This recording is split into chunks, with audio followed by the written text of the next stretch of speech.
নমস্কাৰ বন্ধুসকল, স্বাগতম জনাইছোঁ মোৰ ইউটিউব চেনেল টেক ছাপোৰ্টলৈ। আমাৰ অসমবাসীৰ বাবে এটা ভাল খবৰ লৈ আহিছোঁ। ইতিমধ্যে অসম চৰকাৰে যোৱা 1 আগষ্ট 2022 তাৰিখে অসমৰ মুখ্যমন্ত্ৰী ডক্টৰ হিমন্ত বিশ্ব শৰ্মাদেৱে মিছন ভূমিপুত্ৰ নামৰ ৱেবছাইট অনলাইন পৰ্টেল সেৱা মুকলি কৰিছে। এই মিছন ভূমিপুত্ৰ পৰ্টেলৰ দ্বাৰা আমি ঘৰত বহিয়েই নিজৰ মোবাইলৰ পৰা বা কম্পিউটাৰৰ পৰা সেল্ফ ৰেজিষ্টাৰ কৰি সহজতে কাষ্ট চাৰ্টিফিকেট আবেদন কৰিব পাৰিম।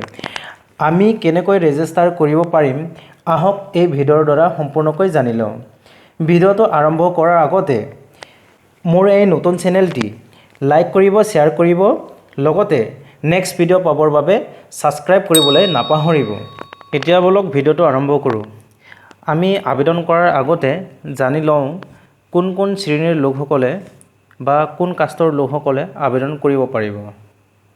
এই পৰ্টেলৰ দ্বাৰা যোগ্য আবেদনকাৰীয়েহে কাষ্ট চাৰ্টিফিকেট আবেদন কৰিব পাৰিব, যেনে SC, ST, OBC আৰু MOBC।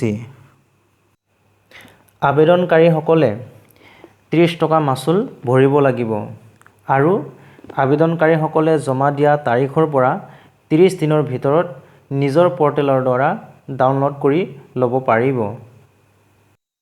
এতিয়া আহক ভিডিঅ'টো আৰম্ভ কৰোঁ।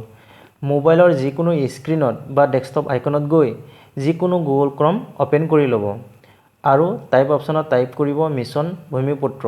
তাত ক্লিক কৰি দিব। ক্লিক কৰাৰ পিছত এনেকৈ এখন পেজ অ'পেন হ'ব। ইয়াত মিছন ভূমিপুত্ৰ এই লিংকটোত ক্লিক কৰিব। ক্লিক কৰাৰ পিছত এনেকৈ মিছন ভূমিপুত্ৰ হোম পেজ অ'পেন হৈ আহিব। আপোনালোকে কাষতে দেখি থকা হোম আৰু লগইন, আপোনালোকে লগইন অপশ্যনটোত ক্লিক কৰিব। ক্লিক কৰাৰ পাছত অলপ সময় অপেক্ষা কৰিব। ইয়াৰ পাছত আপোনালোকে দেখি আছে যিসকলে অলৰেডি ৰেজিষ্টাৰ কৰিছে তেখেতসকলে ইউজাৰ নেম আৰু পাছৱৰ্ড এণ্টাৰ কৰি লগইন কৰিব পাৰিব। যিসকলে ৰেজিষ্টাৰ কৰা নাই তেওঁলোকে নিউ একাউণ্ট অপশ্যনটোত ক্লিক কৰক। ইয়াৰ পাছত ৰেজিষ্টাৰ কৰিবৰ কাৰণে এপ্লিকেণ্ট ইনফৰমেশ্যন এনেকৈ এখন পেজ অ'পেন হৈ আহিব, য'ত নিজৰ নাম, email ID, contact number, gender, district, pincode, address, voter ID বা পেন কাৰ্ডৰ নম্বৰ ভৰাব অপশ্যন আহিব। ইয়াৰ পাছত ৰেজিষ্টাৰ কৰিবৰ কাৰণে এপ্লিকেণ্ট ইনফৰমেশ্যন পেজ অ'পেন হোৱাৰ পাছত ইয়াত নিজৰ নামটো টাইপ কৰিব। ইয়াত যদি মিডিল নেম আছে মিডিল নেম টাইপ কৰিব, নাথাকিলে নিলিখিব। ইয়াত চাৰ নেম টাইপ কৰিব। ইয়াৰ পাছত আপোনালোকে কণ্টেক্ট নম্বৰ দিব। কণ্টেক্ট নম্বৰৰ পাছত আপোনালোকে ইমেইল ID টাইপ কৰিব লাগিব। ইয়াৰ পাছত আপোনালোকে জেণ্ডাৰ ছিলেক্ট কৰিব লাগিব। আপোনালোকৰ যিটো জেণ্ডাৰ হয় সেই জেণ্ডাৰটো দিব। আপোনালোকে এতিয়া ডিষ্ট্ৰিক্ট ছিলেক্ট কৰিব লাগিব, পিনক'ড ছিলেক্ট কৰিব লাগিব। পান কাৰ্ড থাকিলে পান কাৰ্ড দিব, ভোটাৰ ID থাকিলে ভোটাৰ ID থাকিব বা নাথাকিলেও হ'ব, কোনো মেণ্ডেটৰী নহয়।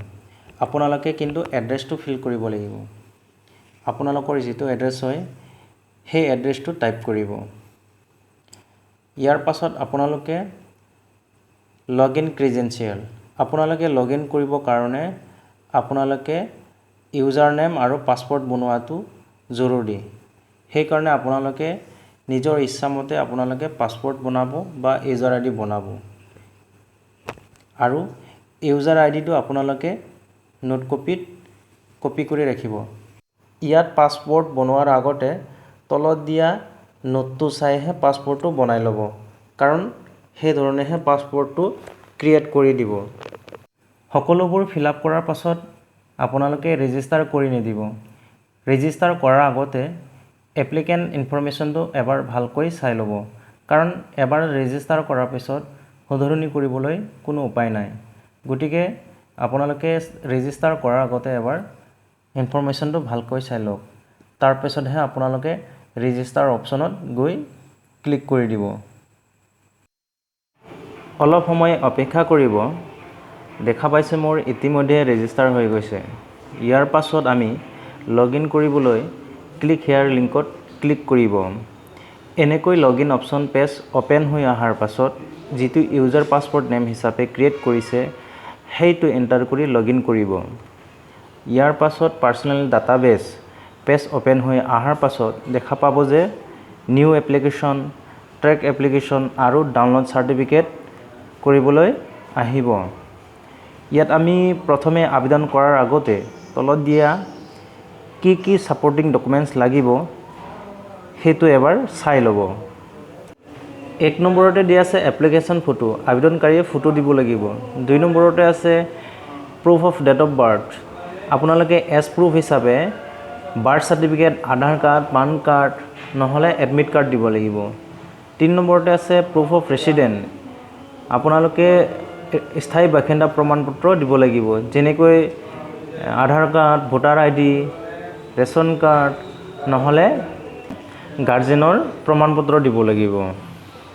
4 নম্বৰতে আছে caste certificate of father or recommendation of authorize caste /tribe /community organisation notice by state, আপোনালোকে ইয়াত আপোনালোকৰ দেউতাকৰ কাষ্ট চাৰ্টিফিকেট, আপোনালোকৰ জাতীয় সংশোধনী দিয়া কাষ্ট চাৰ্টিফিকেট আৰু আপোনালোকৰ ষ্টেটে দিয়া কাষ্ট চাৰ্টিফিকেট প্ৰয়োজন হ'ব।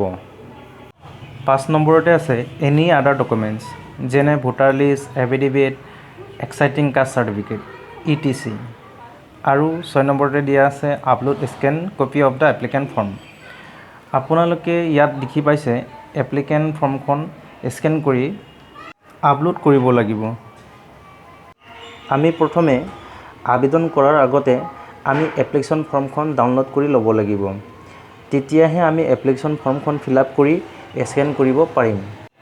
এপ্লিকেশ্যন ফৰ্মখন ডাউনলোড কৰিবৰ বাবে তলত থকা ডাউনলোড মেনুৱেল ফৰ্ম লিংক অপশ্যনত ক্লিক কৰিব।